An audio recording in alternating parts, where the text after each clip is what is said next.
SVD. Father, good evening to you. Good evening, Campbell. And happy birthday in advance. 1 week away. 1 week. How does it feel to be 79 and 1 week and 1 week away from 80? I can't believe it, 80. It's strange. It's a big number. Oh. Big number, yes. Yeah, big numbers. When I think of 80, I'll be 80. I'll be an old man. Did your parents get to that age? Sorry? Your father, mother, did they get to 80? No. They didn't? My mother was 51. Oh. My father was 62. Wow. So they left Early. All my family actually went quite young. Mm-hmm. And even my classmates, those who were ordained with me, the SVD members who were ordained with me, Yes. they're all gone. Wow. They're all gone. The last one left, and I'm working. Wow. And the last one. How many of you were ordained as There were priests? 15 of us ordained. What year? 1970. 1970, 15 of you were ordained. 16 years this year. Yes. 56 years this year. Yeah. Where were you ordained? We were ordained over in Ireland, in the west of Ireland. Okay. We were ordained there the last Sunday before Christmas Day. Wow. The snow and the ice and all that. It was nice. It was nice. But then your hair was all dark brown. My hair was all red.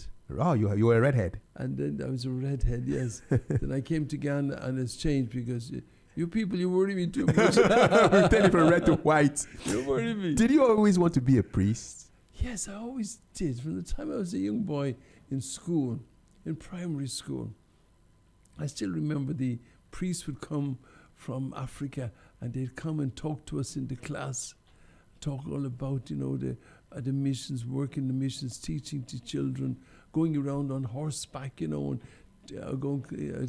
teaching catechism, all of that. And that's what hit me. I felt, yes, this is what I'd like. What to do? Then they left magazines for us to read. Okay. And that inspired me. And I kept that in my mind all that time. Then when I left primary school, I wanted to go to secondary. My parents couldn't afford it. And then I was really disappointed then. I said, what am I going to do? But I said, okay, I'll accept it. So that's when I went to work as a laborer at the age of 13. What kind of work did you do as a laborer? I was on the back of a truck for 1 year, delivering goods to all the shops all over Dublin. Heavy work, right? Sorry? Was that heavy work? You had to lift a lot of things? Oh, there were very big boxes of oatmeal, boxes of cornflakes, sugars, sweets, all that. Then after 1 year, I was promoted. At the age of 4, I was promoted to the shop as a labourer in the shop. Okay. And then I was selling cigarettes, big boxes of cigarettes, cheese and all sorts of things. Wow. And that. In Ireland? In Dublin. In Dublin? Yeah. Okay. And then at the age of 15, I still felt that call, and this is not for me. I mean, selling in a wholesale grocers. My boss was a Jew, very good to me, very hard working. He made me work hard, but I still felt called, that God was calling me, and that's when I applied to the SVD to go to the minor seminary. What does SVD stand for? Society of the Divine Word. Okay. Societas Verbi is a Latin word. Yeah, verb for word. Society Verbi Divini, divine. Okay. So I contacted the Divine Word missionaries over in England. So I went to school over there. I did my secondary school over in England. What was England like? Oh, it was England. What was it like? What was it like? What was it like going to school in England? Oh, it wasn't. It's international. The school was international. A lot of Irish and English and Welsh and others. Okay. It was nice. We loved football, so we played a lot of football. Is that when you started supporting Manchester United? Back then? Do you know when I started? No. I started when Manchester United had that air crash in Munich. Yes, Munich disaster. And I came home I was in primary school, and I came home one day and I heard on the radio that there was an air crash in Munich. Yes. And that's when I started supporting Manchester United. And I'm still supporting them. Yes. Right. And from the Busby Bays area to now. And they're doing very well now. Yes. Now we are happy. We're third. We're third in the Yes. league. We can even become second. We want to catch up in Arsenal. Catch up on them. Yeah. We could be second. You never know. You never know. It can happen. It can happen. So secondary school, you went to secondary school But before we even talk about secondary school, let me play something nice for you that will surprise you, Father Campbell. 8 days away from your 80th birthday. And I think this one will make you smile. Enjoy.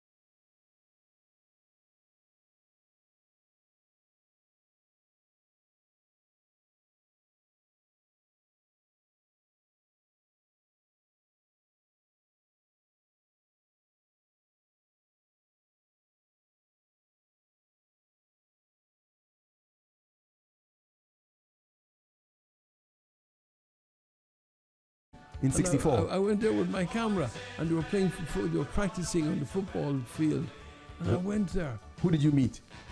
Dennis Law, Bobby Charlton, Nobby Stiles, Matt Busby. I met them all. These are the people who won the 66 World Cup. I was there with them. Wow. 1964. 2 years before the World Cup. What was that like? And it was fantastic. Oh, I was in my element. The team is doing better now. Oh. It's doing now. Let's hope. We've got good players now. Yes, and a good manager. So, a good manager. Yeah. We'll keep him. We'll give him the job. We'll give him the job. Yes, Did you ever play football as a young one? He was wonderful. I don't know. He's transformed the team. Carrick is great. Yeah. He's transformed the team. He really has. The power of leadership. Did you ever play football as a young boy? Did I play football? Yes. I used to play centre half. Hey. And they called me Bobby Moore. For real? Yeah. Were you a wicked centre half? I had my team here at Holy Spirit Cathedral. You played? Called Real Santos. Hey. Yeah, I played. Nice. We call ourselves Real Santos because the Brazilian ambassador gave us a whole set of football gear, football boots, shirts, nicks, footballs, a whole lot. So we decided to call ourselves Real Santos. Of course, because after Brazil. At that time, it was H.P. Nelson got us in touch with with the ambassador, and we used to play. We played many different teams. I played in the prisons. I played down in Kimbu. I played really? Yeah. When was this? What year was this? 1972, 73, 74. You landed in Ghana when? 71. Why did you come to Ghana? I wanted to come to Africa, and the SVD only had one mission station in Africa, and that was Ghana. Now we're all over Africa. But that time it was only Ghana. So they sent me to Ghana. I volunteered for Ghana, and they said, fine. 2 of us came, but 1 left. Why did he leave? He said it wasn't for him. He couldn't take the mosquitoes. And what was your first experience with mosquitoes like? My first experience, it was difficult. The weather, the heat, the food, and the loneliness. I was on my own. When that priest left me and went back to Ireland, I was on my own.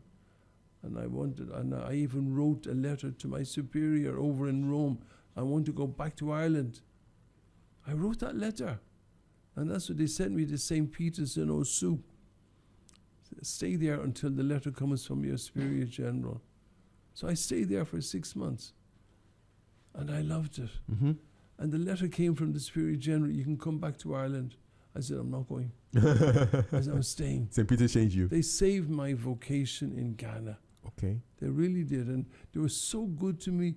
I had a wonderful time with them in Osu. Wonderful. The priest there in charge, he had just died, Father Feeney. And he wanted the priest to take charge, for the few months after his death. So I took charge. And I had a small Volkswagen car. What color? Green. Green VW. I inherited from the church there. Nice. I used to fit a football team into a VW Beetle. What? Yeah, we used to all squash in. 11 players? The police never stopped us. 11 players in one VW. How many in the front? They never stopped us. I don't know how we managed to get away with it. Wow, that's crazy. It was. We went all over the place. And we used to go to the beach. We used to go to all sorts of places. Let's go somewhere. So it was fantastic. They saved my vocation in Ghana. I can imagine. And I was so happy. So, and then after that, after those few months, then Archbishop Ando said, look, I want you to come to Holy Spirit Cathedral. Okay. So I came to Holy Spirit Cathedral, and it was wonderful. I enjoyed it there. And I had our own band. We used to call ourselves, what was it, the Kinky Band. The Kinky Band. Yeah, the Kinky Band. What were you playing? Were you singing or playing an instrument? Singing and all that. And we used to invite bands. You remember King Bruce? Yes, King Bruce. Yeah, King Bruce. He used to bring his bands to Cathedral. Really? Black Barrettes. Yes. Black Beats. Yeah, Black Beats. All they used to come and they play in the pavilion. Really? And the youth used to come from all over. I always remember this. Wow. One day, Archbishop Ando came to me and says, Father, he says, the next time you're going to hold a dance in the pavilion, please tell me so I can go to a gominia and get away from all the noise. He didn't want the noise. And then Archbishop Ando's brother, Francis, and Archbishop Buckle's father, Mr. Buckle, and somebody else, one or two others, they used to supervise. So if you were dancing too close to one boy and girl, he'd stop you. Stop you from dancing. Stop too close, too close. Yeah, too close, too close. But you like boxing too? Not too in boxing. No. When you were in the seminary, were you? Yeah. Oh, when I was following Muhammad Ali. You were following him? Yeah. On the radio? We shouldn't have. We were doing something we shouldn't have done. Somebody brought in a small transistor radio, and the matches were always around midnight or 1 o'clock in the morning. On shortwave radio? Yeah. Yes. And we weren't allowed this. No. We could have been sacked. For listening to a boxing bout? We weren't allowed to have a radio. That was offense. Yeah. So if a group of us used to get together, say the match is tonight, 1 o'clock, let's all go to this place. And we go there, we listen to Muhammad Ali, such and such. And there was one time we were calling one another to go around, the matches, we're ready for the match.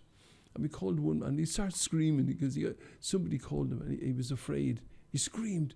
We all ran away. Yes, you don't want to get caught. We didn't want to get caught. Yeah. Oh, we would have been in big trouble. You never got caught? No, never got caught. No.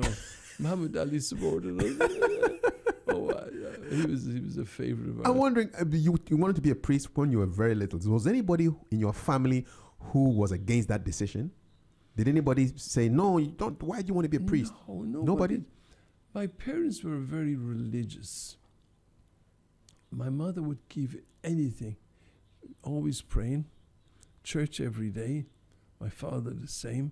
So we came from a very religious family. Prayer, mass, church meant a lot to us.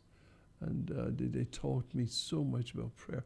Every day we had prayer in our house. Okay. You didn't leave the house without putting your finger in the holy water font at the door and blessing yourself. Before you left the house. And then when you come back home, you thank God to bring you back safely. And then after tea in the evening, my mother would take the rosary and give everybody a rosary, kneel down behind a chair. And we pray the rosary together as a family. Wow. And if there was a visitor, you kneel down too. That's it. Didn't matter. There was no television in those days. No television? No. No mobile phones? No, nothing of the sort. No telephone? No telephone whatsoever. Yeah. And then the Gen Z people cannot relate. So we all knelt down and we prayed. And my family was very, very prayerful. Did you have brothers and sisters? I had 2 sisters. Okay, what did they do? And 1 brother. When they grew up? My brother died when he was a baby. Oh. Martin, so it was sad. And my eldest sister, she was killed in an accident. I was only in Ghana about 2 months. Wow. 3 months, 2 or 3 months, and I got a telegram that your sister has been killed in an accident. She was coming home with her boyfriend, and they were going through the green lights. A car came the other way, knocked them down and killed her. Did they find the people? Yes, they did, yeah. They took them to jail? No, well, they find them. Oh, no. But that was all. Yeah. So That's sad. that was hard. Then I came back to Ghana. I was late for the funeral, Oh. so I didn't get to the funeral. How did that make you feel? Bad. I love my sister. I still dream of her. You do? She was so kind and caring. She was I had a wonderful family. I mean, my precious sister, I talk nearly every day to my sister in Dublin on WhatsApp. Even today, she sent me photographs. She went for a walk around a certain place. She said, Okay, you have a surviving sister. I have one sister. She's younger than you. And she has 2 children, and Okay. they've got children. All right. So you're a like a grandfather now. Yeah, great. She's younger than you, right? Your surviving sister. Sorry? Is she younger than you? The sister that No. you WhatsApp to, she's older than you. The sister who died was a year older. Than you. And the other sister is a year younger. So we were going up, step by step, year by year by year. Yes. Yeah. When was the last time you saw her? Oh, almost about 5 or 6 years ago. Okay. It's a long time. But you do video calls. You can see her on the phone. Oh, I talk to her practically every day. We Okay. talk together, just to see how are you. All right. Everything is fine. What's her name? Deirdre. Deirdre. Okay. Deirdre, yeah. All right. Nice. Yeah, so I phoned her. We would talk on WhatsApp, send pictures to one another and the rest. It's one thing I missed when I came as a family. Me leaving my family was hard. Yeah. I remember the time I was on the boat. Oh, you came by boat to I Ghana? came by boat, yeah.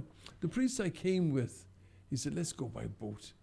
It was an experience, 13 days on the high seas. Did you ever fall seasick? Yes. Oh, we were going through the Bay of Biscay. Yeah. It was awful. My stomach was in my mouth. Wow. Oh, I didn't want to eat anything. It was awful.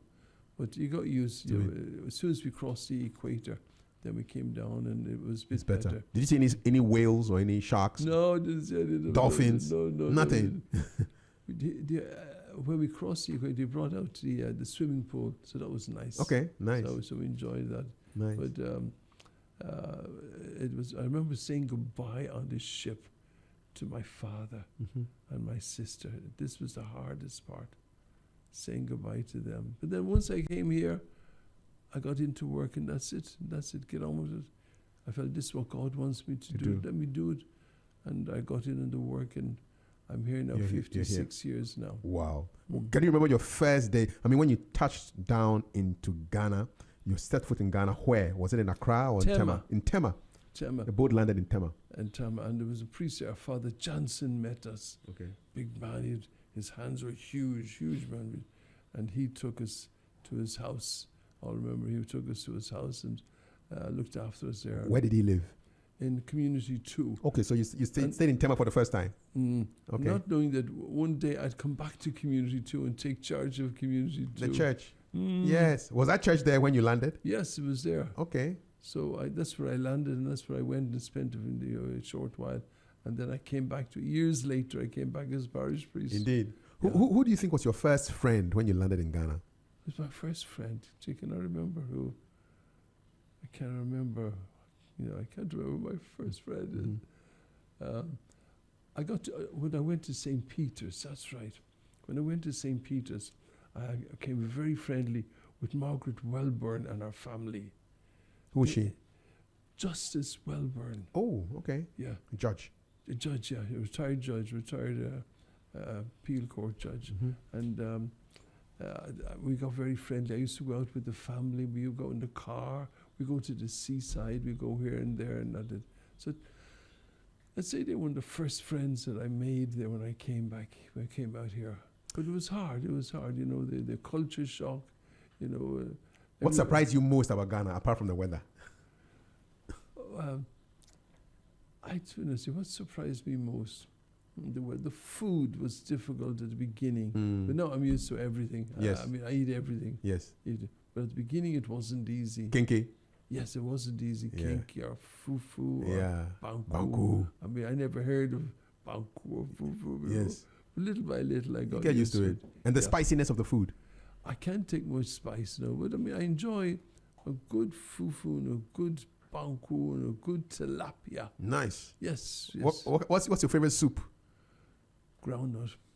Good choice. Good choice. Groundnut With soup. chicken? Chicken. You're my man. Yes.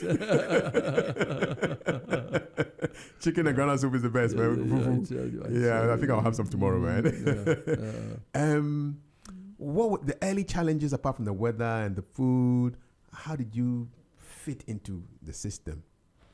How did I fit in? At the beginning, it wasn't easy, trying to fit in with everybody else but once this was my work. I'm saying mass, I'm hearing confessions, teaching catechism, just flowing into things little by little. Yeah. You're getting used to Based on the life training. here. Yeah. And it just became part of my nature after that. Yeah. That you just did what you had to do. And I was so happy. I mean, my priesthood has been a happy time in Ghana. I can And imagine. I thank God for those 56 years that I was here in this. What's the strangest confession you've had? Strange confession, I can't remember. Without naming any names. I can't remember. But they don't shock you? I mean, when some people confess stuff to you? No, nothing shocks me. Nothing. I've heard everything. You have? Everything. Don't go into it. I'm not going to talk about it. I'm curious. I mean, but you've heard everything as a priest. 56 years is a long time. You've heard hearing everything. Confessions, yeah. Yeah. Every in prison, in this place, and such and such. Mm-hmm. So, no, you just take it. This is God's calling.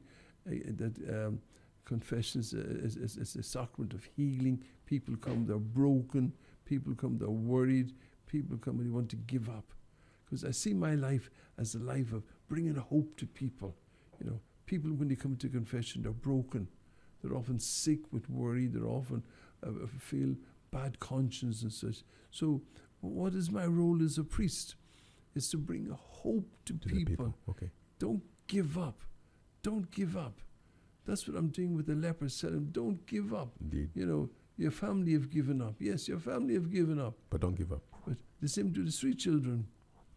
The street children, I talk to them and tell them, look, you've gone through it at the Circle, you've gone through it at Jamestown or at the Arts Centre, you've gone through the physical and sexual beatings and, that's past. Now look to the future. Yeah. Look to the future, and I tell them, one day you'll come in a car with your partner and children. You'll take me out somewhere for a meal. That's it. Forget about the past. Focus on the future. Because once you come to us at Wager, you're no longer a street child. Yeah. You're called a learner, and you've got to think of it. Like some of them sat down with me recently. We were chatting, and they're saying, "Father, thank you. You've taken us from the street. You've given us hope. You've given us, something to live for. One day we'll be somebody, and we'll put all our monies together, and to say, thank you, Father, what you've done. We'll buy you a Mercedes car." Why not? Why not? They're so grateful. Yes, they are. And so that's my life as a priest, is to give hope. Don't give up. Because the greatest tool of the devil is discouragement. We do something wrong, we feel like giving up. It's hopeless, I won't be able to pass my exam. I won't be able to do this. I cannot do that. But, the Bible is, I can do all things through him who strengthens me. And when I look back in my life and I see what I've gone through, I've done everything through Christ. And it hasn't been me. The age of 80, I've managed to, everything is God above that's pushed me through. No matter what, all the different responsibilities I've had, the people I've met, all of this, it's through the grace of God that I am what I am today. So you help the street children, you help the homeless as well, correct? Mm-hmm. You have a soup kitchen where you feed people. No, I'm going to, my plan is to get that soup kitchen in Sempe. So that's what my plan is now. You used to have it at Christ the King, correct? We had it's still going. It's still going? Christ the How King. long has the soup kitchen been going? Oh, about 8 years now. So is it daily meals? Yeah, daily meal for them at Christ the King. How is it funded? The parish funds it. How many people come to eat every day? 40, Minimum. 40 or 50. Every day? Every day, yeah. Wow. During the COVID, Yes. we were feeding 800 a day. 800 people? Yeah. That was the time when my people were telling me, Father, you shouldn't go out. Sit in your office and do your office work. I said, Mother Teresa wouldn't do that. She wouldn't do that. So I'm going out. I'm not afraid. So the roads were deserted all deserted. And we'd go around from place to place giving food to the children. COVID time. Yeah, COVID time. It was serious. Did you catch COVID? No, thank God. God kept me safe from COVID. Mm-hmm. You thought I had COVID when they took me to UGMC. Yeah, something happened. That was a clot in the lung. What? A clot in the lung. And I had a temperature, the blood pressure of a dead body. A dead body. And he had to bring the doctors in from, this was at midnight. They brought the doctors in from us, said, come and help us. And they brought me back to life again. So this is like my second life. Yes. And that's when God told me in that hospital, you haven't finished your work. Keep working. You haven't finished it. That's what I'm doing now. Yes. I'm finishing God's work. I haven't finished it yet. Even at the age of 80, I'm not finished yet. Tell me the story about a mango and a leper. Ah, gee, that was something. I was at the cathedral. What year? That was in 1974, 75. Okay, 3-4 years after you came to Ghana. Right, yeah, I was in Ghana just a short time. Mm-hmm. And I was doing some gardening, cleaning up out in the garden. And this man came with a bag, a brown bag. And it was full of mangoes and he had no fingers. I said, I've never seen a leper before. I recognized him as a leper. Mm-hmm. And I said, yay. And he gave them to me. He gave you the mangoes. I did not. I gave them away quickly. Fast. I was afraid. Yeah. I was ignorant. I gave them all out. Quick. And then I said, no. My conscience pricked me. So I said, I'm going out to wage and see myself where they live. When I got there, I was shocked. The conditions out there. They were hungry. They were sick. Nobody to take care of them. So that's when I got a group together and we started raising money. We used to go to the traffic lights with our paint containers and beg for money. We used to go around all over looking for money to feed these people so that they could be able to feed them and send them to hospital. They had no ambulance, they had no car to take them to hospital. Nobody minded them. At times I would take them myself in my car to the hospital, and the way they were treated there was bad. The stories in the hospital was horrendous. Oh my, there was one old lady, and she said, Father, my leg is paining me, take me to the hospital. And I took her, and the doctor says, amputation above the leg, above the knee.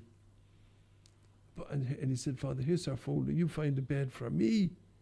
The doctor wanted you to find a bed for the person? So, I mean, I don't know anybody. No. So anyway, I went to the orthopedic ward, and then I got a lecture from the sister in charge. How could I take a leper in my ward here? How could I? Say, let me go and talk to the doctor. So she went and talked to the doctor, and they came to agreement. After 1 day after the operation, he should be discharged back to Waja. And at Waja there was no the hospital wasn't there. There was no hospital. There was no clinic. There was no nurse. So this is what we see there is your work and the people who helped you. What we see now has changed. I mean, at that time there was only one building where the hospital is now. That was a cholera unit. Ooh. Only for cholera. All cholera cases came to that unit in Waja. It wasn't a hospital. It wasn't a clinic. Nothing. And now we have a hospital. Now they have the hospital there. Mm-hmm. So the doctors, the nursing sister came back and said, okay, Father, after 1 day after the operation, you take her back home to Waja. I said, yo. But in the meantime, now go and get an x-ray. So I took her in a wheelchair. The nurse I was with ran away.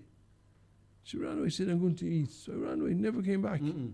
She was scared. And I took her to the x-ray unit, and as soon as they saw across the folder, leprosarium Waja, they said the x-ray unit has broken down. Immediately. Sorry, Father, the x-ray broken down.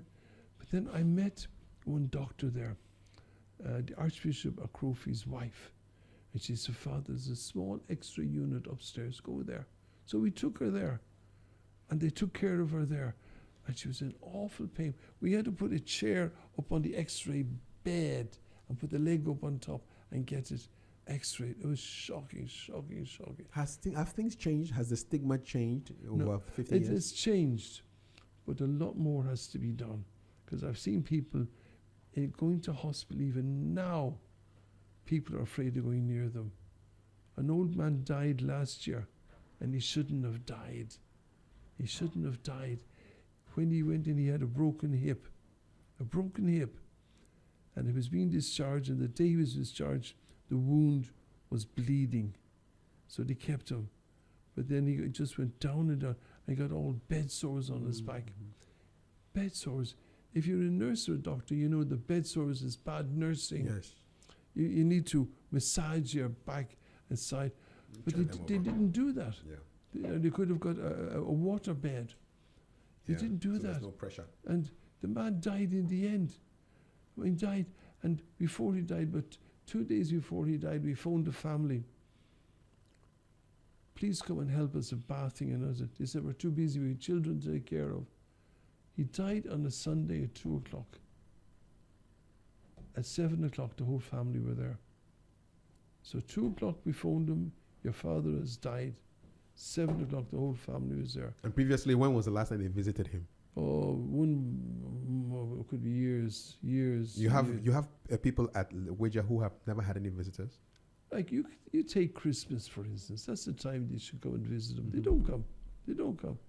You very seldom see visitors coming to see these people. The longest person staying at Ouija has been there for how long? Oh, I don't. The oldest there at the moment now is Mr. Agri. He's 94, 95. 94. And I never seen him with a visitor, never. And he's been there for years. Wow. 94, 95. But he's fine. He's walks around. He talks. His eyesight is not the best, but you know he's been there all these. I've never seen a relative of his, never. Wow. And the stigma is there. It's there. It's there. And the nurses and doctors, you have to be told, don't differentiate between others. But I'm afraid, even my little girl, when she was taken to hospital, there was last year, and she was supposed to get medicine on a Saturday morning, and Sunday evening she still hadn't got the medicine, and we complained that she hadn't. Why? And made some excuse. But they don't want to touch her. When we complained, then they changed their tune, and the day Dr. Bawumia came to the hospital to see her, and we told him. Things changed after that. He's been really supporting. He has. He's been very supportive, very, very supportive. Things changed after he came there, and the nurses and doctors changed their attitude towards our little girl. Yeah. You know, but it's not right. But the stigma is, unfortunately, it's still there. You know. Let's talk about your encounters with, like the VVIPs, presidents and vice presidents. When you came to Ghana, it was shortly before the overthrow of the Buzia government, and then General Achampong comes to power. Did you ever meet him? Yes, I did. You met General Achampong? I had my photograph taken with him. He came to Cathedral. He came to the cathedral? Yeah. He was a Catholic? Okay, so he came to Mass? I'm very friendly now with his son, Anthony. Tony, yes. Anthony Achampong, yes. Yeah, he comes, he visits me, he supports me in my work. Okay. What was General Achampong like when you met him? Oh, he was fine, just normal, chatted. Came to Mass? Yeah. Okay. Nice, yeah. President Rawlings? Oh, JJ and myself are the best of friends. For real? Oh, yes.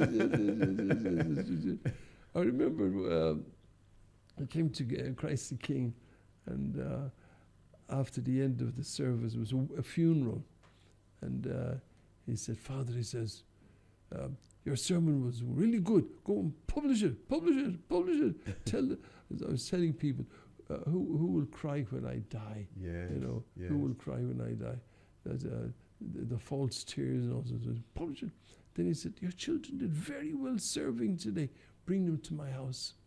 So we brought the Mass service to his house. Oh, you did? And he had a beautiful Chinese meal for us. Nice. Beautiful. Some dumplings? Sorry? Dumplings? No. Sweet and sour pork? Sorry? What was the Chinese food you were eating? The Chinese food. Yes, yeah, good Chinese food. All the Chinese. All the stuff. Every bit of. So then he said to the children, he gave us all something going away for our transport. Oh, nice. And then after that, he said, "Our children, bring your parents." So he brought the parents. Okay. I said, "I want to help these children with their education." Nice. But then he died after that. Wow. He was really nice to us. Oh, this was not too long ago before he died. Before he, not long before he died. Oh, okay. Not before. No, not long Oh, before. wow. I remember when we celebrated our 100th anniversary of the Catholic Church, Mhm. and he was in power then. And I always remember this. I was busy that morning getting everything ready at the square. It was open air mass. And I rushed back home to have my bath. And I actually cut myself, and I didn't realize it. So when he came to the square and we were presenting him with the flowers, he came over to me. He said, "Father, you cut yourself bleeding this morning." JJ. It was very human. Very human person. Yeah. How about President Liman? Did you ever meet him? I met him once, Okay, where? just once, in his office at Osu, near Papier. Yes. What Yeah. were you doing there in his office? No, he was getting ready for his campaign, Oh, okay. but I didn't know him personally. No, Okay, no. President Kufuor? Yes, I mean, we're always being Catholic, and his Yes. wife being Catholic, Yeah, and we're always in touch with one another. right. It was, President Mills? no. You never met him? No. President Mahama? Ah, yes, many times, maybe. Really? Yeah, many times. What's the most memorable time that you had meeting him? We went to visit him in his house, Mhm. and he was just like a father to us. Just chatted and advised us and told us what to do. He was really supportive in every way. I'll always remember him. Right. Always. He was so good to us. So good. So it's just part of my work. Yes. I don't hesitate. I go to everybody, That's it. no matter who you are, You go. no matter what party you are, it doesn't matter. I look back at Mary Grand, J.H. Mensah, Yeah. all of these people. You met them all. Yeah, I met all of them. President Akufo-Addo, you met him? Oh, yes, of course. Yes. Yeah. Oh, I met him a few times. When he was the chairman of, where is it, DHL. DHL, Mhm. the courier company. And I went to see when we were building the PML hospital, the surgical Princess block. Marie Louise. And I went to see him in his house. And I told him I needed about 18,000 CDs put in new table and chairs for the conference room. So he told me to come back. So I came back, and I told him, I said, "Listen, the price has gone up." And he laughed. He called his brother, "Come and listen to Father. Come and listen to this man. He's come back to me, and he's asked me for more money." With a good laugh. But he gave me the money. Nice. He gave me the money. Nice. He said his aunt was Dr. DeGraff, the late Dr. DeGraff Johnson, the first pediatrician come to PML hospital. So he said, "I've got to help you. Got to help you." So he did. He helped us. I think you're the greatest salesman in Ghana. I mean, you know how to raise funds for the things that you care about. Remind people who have forgotten about how you ended up on the game show, Who Wants to Be Rich? Oh, was he rich? I remember I was in bed one day having siesta, and the MTN rang me and said, "I want to take part in this show." And I told him, "You must be joking. I mean, take part in this show. Oh, Father, you've got this." And you see, MTN had given me $90,000 towards the building of the surgical block at PML Hospital. Wow. So I couldn't very well refuse it. No. So then when we got to Lagos, and we were the last on that day. Yes. I remember that. You played with Akosia Japan. Yes. It was a celebrity edition of, Yes. of Who Wants to Be Rich. And ours was the longest too, because we went right to the very end. Yes. You answered the boxing question correctly. There was a Muhammad Ali question, and then you answered because of your experience of listening to the radio. Oh, we did the two of us together. Yeah. I'm glad you decided to walk away from the 25,000 CDs. It was a question on the color purple also. And you said, "No, we don't know." I hadn't a clue. But the other ones, we worked out, the two of us together. Yes, We did you were well. a good team. Yeah. What happened to the prize money? Oh, that went to the 25,000. lepers. All of it. I gave some to Akosua. Oh, wow. Yeah, she got some of it, and And the lepers also got the something. lepers got the rest. That was a lot of money back then, you know. It was That was plenty. 2009. Yeah. That was the equivalent of like $25,000. 25,000 That was the CDs. Yeah. CDs. And it was like 1-to-1 back then. Mm-hmm. Wow. Yeah, it was wonderful. It was What did your friends think when they saw you on television? I remember going to a petrol station. Hey, that's the man that was on Who Wants to Be Rich. Then another young boy came to me. Hey, Father, I didn't know you were so intelligent. Really? So I said, you think I was stupid? How can you think you're stupid? He didn't mean it. Yeah, I know, in a good way. It was in a good way. Yeah. It was in a good way. How did that experience impact you? I mean, people knew me from there. They said they all watched it. And this Yes. father this, father such and such. It was. And you were the champions. You were the nobody got higher than nobody. you. You and We're Akosua still- Japan. We're still there. Yeah, reigning champions. Yeah, we're the champions, Yes. the reigning champions. Yes, yes. 8 days away from your 80th birthday, what are your feelings? What are your thoughts, Father Campbell? Just to thank God that I've got so far, because I look back at my own classmates and family, that God must have a purpose for me. That's the feelings I get. That there's a purpose there for you. That you haven't finished your work. You've got to get on with it. Get on with it. Get it done. I'll take care of you. So that's the feelings I get. I get feelings of gratitude. Thank God for the health I have, that I've got. Thank God for the vocation. Thank God that I'm able to get across that message of hope and of love to people and share with. This is the feelings that I get. That I'm so thankful to God for what I am. I'm a man of God who's given hope to people. Like when I think of this young boy at Legon, he came to me and I said, his fingers were like this, and he said, I want to be a doctor. I want to be a doctor. But how can I? How can I? I said, don't worry. One day you'll be in your gown and I'll come to your graduation. He's at Legon now. Nice. He's at Legon. And his fingers, when he got leprosy, he didn't know he had leprosy. Oh, no. He was up in Kokofu. And the doctors up there, nobody knew he had leprosy. Wow. But in the end, somebody found out and they treated him. And today, when I was at the orthopedic center in Enswell, there's doctors coming from abroad. And one of them is a specialist for hands. So I asked him, can you take care of his hands? We try, Father. That's it. You see, so this gives me Hope. hope and encouragement that I'm able to help these. Another young boy that I managed to get sponsored for an operation, a brain operation, very serious one, 15 hours. Wow. The little boy, now he's 7. He plays football. He rings me. He's going to school. Things like this say as well, you've brought these children hope. Yes. And just I brought them, I must continue to bring that hope to people. People are giving up too easily. Yeah. And just let people know everybody is a child of God. Everybody has dignity.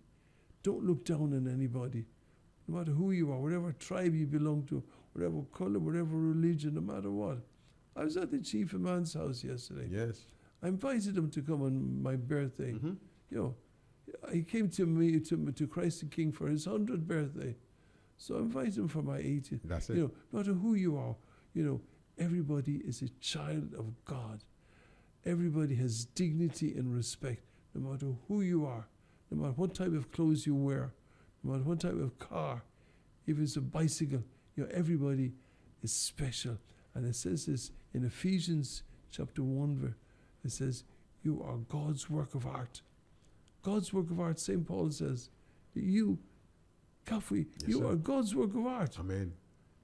I'm a God's work of art. 100%. So everybody should know, and they stop pulling down one another. Respect one another. That's it. Listen to one another. That's it. Help one another. That's it. Share with one another. Because when you share and you care, you bring purpose to them, bring life to them. You give them something to live for. And the happiest people today are not the people who have money. Not the people who have money, but the people who share and who give and give. This is what I want to teach people. Amen. It's a message here from Pax Boniface watching us on, I think it's Facebook, Z101.9 FM. Great show. God bless you, Father Andrew Campbell, for your initiatives. Thank you very much, Pax Boniface, for listening. I know it's way past Father Campbell's bedtime, so we're going to wrap this up very shortly. I have a couple of random questions for you. How many cassocks do you think you have, Father Campbell? How many cassocks do I have? Yes. Oh, 6 or 7 of them. You wear one every day? Mm. Are they all white? All white. I have one black. Okay, for a funeral? One black. I used that one when I went to see the Pope. Oh, okay. And I haven't worn it since. What was it like meeting the Pope? Aye. Oh, this is something I'll never forget. Oh my God! I mean, he's a saint. It was just wonderful. This was Pope. Which one of the popes was this? Pope Francis. Francis. Yes. He was so nice to me. He said to me, he said, Father, he said, how old are you? I said, I'm 79. You are a brave man. Don't give up. Continue to do the work that Jesus gave you to do, and God will bless you. What language did he speak to you? English. Don't give up, he says. Don't give up. You're a brave man. That's what he told me. To my face. Nice. And that's what keeps me going. And I want what he did to me, I want to do to others. That's it. So the black cassock is there. It's there, yeah. Do you speak Latin? Sorry? Do you speak Latin? No. When we were in school, God, it was difficult. Latin. It's a hard language. As children, we used to see Latin is a dead language. Yes. As dead can be. It killed the ancient Romans, and now it's killing me. I remember as children we used to say this, But we learned the Latin. And I mean, I got on well with the Latin. Yeah. But no, Latin now, no. I mean, no. What kind of music do you like to listen to? I like ABBA. Oh, which one? We'll look for it. So many of them. Take a chance on me. Yeah, it's so many of them. Dancing Queen. Yeah, they just sit there and listen to them, and it's just look for some ABBA for me, man. It's just it's quiet. ABBA is great. Yeah, I just sit there quietly, Yes. and I listen to them, and it makes me happy just to sit there. Yeah. And ABBA is beautiful. yeah, Yes. so wonderful. Favorite Ghanaian food now? Getting food. Oh, it's fufu and Ghana soup with chicken. And contumely. Contumely. Nice. I was on a show. What was that show? It was on TV3. Okay. A cooking show? A cooking show. I was on that. Do you cook, Father Campbell? I cooked contumely and I cooked yam. So you were a cook? No. You learned it for the show? But I did it. You did it? I did it. It was edible? And as soon as I finished, and the main lights went out and just said studio lights on, the whole crew came and chopped the whole lot and finished it. Then it was good. They finished it all. Then it was good food. Because people say, hey, you're cooking. No. If the crew finished it, and the crews can get hungry. So just all hungry TV3 crew. So I they ate all your food. I like it. What are the plans for your birthday? What's happening on the 27th of March, 2026, when you turn 80 by the grace of God? By the grace of God, I'm going to say Thanksgiving Mass, a Thanksgiving service. Where? At Wager Leprosarium. Okay. And His Grace, the Nuncio to Ghana, Apostolic Nuncio, is the main celebrant. Nice. And we'll come there with the Winneba Youth Choir. Yeah. They will sing the Mass. And I've invited all those who have supported me, all the people who have supported me over the years, all my priests and all my friends to come and join me, an open air Mass on that day. And then at the end of the Mass, we'll have the children, the learners, they'll perform some dancing and such and such. Nice. And then after that, we'll go and open the new kitchen and dining hall. I started that 3 months ago, and this is my gift to the cured lepers, and my gift to the learners. We should be giving you gifts, and you are giving gifts. I'm giving God thanks. So even now, at the moment, I'm working there now, finishing off the finishing touches of this building. Father Campbell, you're supposed to be on retirement. I am, but I'm supposed to be. I like that one. So we'll bless that, and after that, Labadi Beach Hotel is going to feed us. The same day? 27th. Mm-hmm. Nice. Yeah. Good You see, food. they always come every Christmas, and they give us a party for the children. Oh, I'm inviting the children. I'm inviting the lepers from Ho, Encanchina, Kokofu, Ankofon, and the children from Royal Seed orphanage Okay. in Caswa. They're all coming That's for the Labadi people party. for the mass, For the mass. and the lunch, party. because I want them. They're the special visitors. I want them to be with me on that day, to say thank you to God. So these are the people that are VVIP on that day. One time. Yeah. Wishing you nothing but the very best as you turn 80, and good health, longer life, prosperity, and more energy and vim. Thank you. And keep being the very persuasive person you are, dragging the money out of the pockets into the projects that you care so deeply about. You're the best. Thank you. Thank you. Thank you. And thank you for spending time here. I know this you should have been asleep by now, but we're happy that you've made it. Thank you. I'm happy Yes. to. You have any? Tomorrow morning, I've got the parish I take care of, Okay. St. Jude's Yes. at New Wager. Uh-huh. At 7 o'clock, we have a penitential walk Oh, then we have from the main road into the church barefoot. We're going in penance. It's Lent. Wow. And we're going in penance to do penance for our sins. We're walking barefoot from the outside the main road all the way in. On that road, we're going to have prayers and have mass and confessions after that. So that's tomorrow morning. At this point, I have to release you. So I'm on retirement. You see, you see the retirement I'm serious retirement. Serious. Father, thank you so much. Okay. I wish you the best. Thank you. God bless. We're gonna give you some ABBA for you to be Wonderful, listening to in the wonderful. car as you're going home. So this is Dancing Queen by ABBA. Enjoy.